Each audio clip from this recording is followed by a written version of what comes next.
2:00 na naman bababa ng mga around 3:30. Susunduin ko yung alaga ko. Ihahatid ko siya sa Olympic kasi may laro siyang golf. Pag-practice kami ng mga about 1 hour. Tapos uwi kami. Wala na akong time kaya nagluto ko ng maaga. Ito lang naman yung mga normal na routine ko sa araw-araw. Pag wala ang mga amo ko ay maayos at magaan sa loob kong natatapos lahat ng mga gawain ko sa loob ng bahay. Gayon na rin yung tungkulin ko sa aking alaga. Nagkakaroon ako ng problema ngayon dito sa mga amo ko pero pilit kong tinitiis dahil nga kailangan ko ng trabaho. Madalas na nangyayari yung mga ganitong sitwasyon dito sa buhay namin bilang isang domestic helper. Hindi maiiwasan na magkakaroon ng hindi pagkakaunawaan ang amo at ang katulong. So sa experience ko po, bali 12 years na akong nagtatrabaho overseas.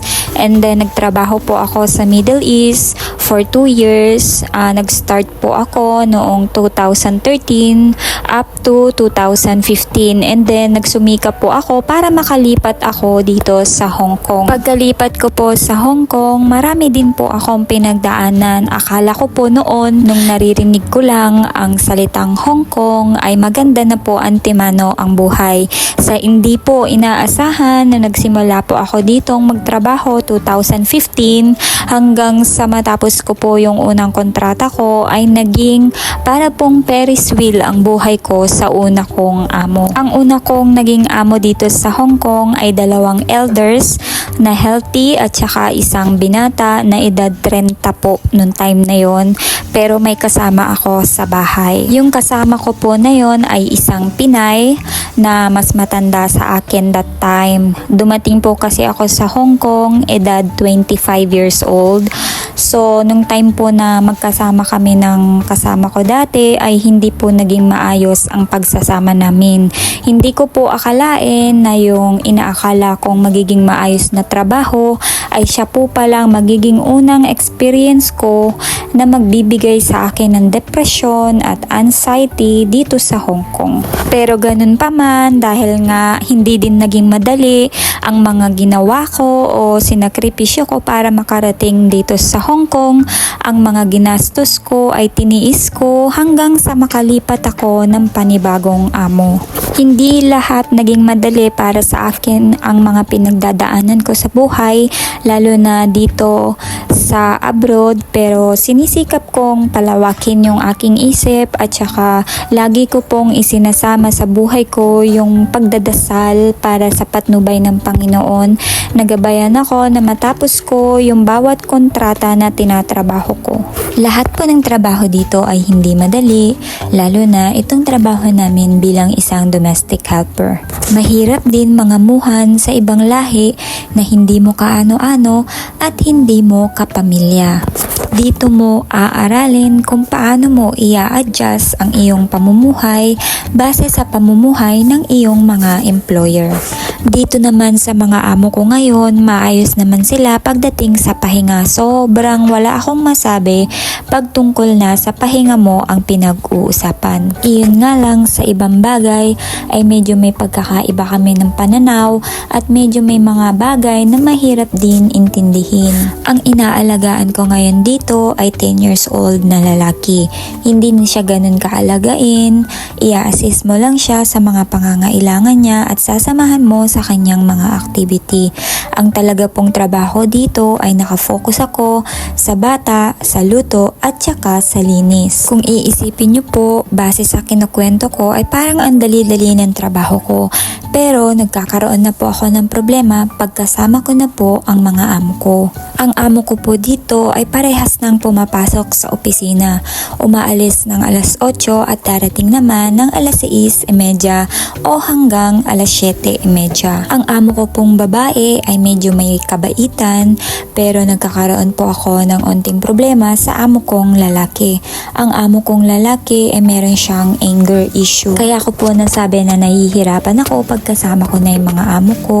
Sila po yung klase ng mga amo na hindi po approachable kapag may kailangan ka ka or may sasabihin ka about sa trabaho hindi po sila yung tipo ng ibang amo na agad-agad ay malalapitan mo. Dito po sa mga amo ko ay iba po ang sitwasyon. Kailangan mong pag-isipang maigi kung karapat dapat mo bang itanong yung nasa isip mo tungkol sa trabaho. At kapag may inuutos o may sinasabi sa'yo ang amo kong lalaki, kailangan isang pitik lang ay naiintindihan mo na. Hindi po pwede sa amo kong lalaki yung kapag may sinabi siya sa'yo at hindi mo naintindihan ay tatanungin mo uli. Madali pong uminit ang ulo niya sa mga ganong sitwasyon.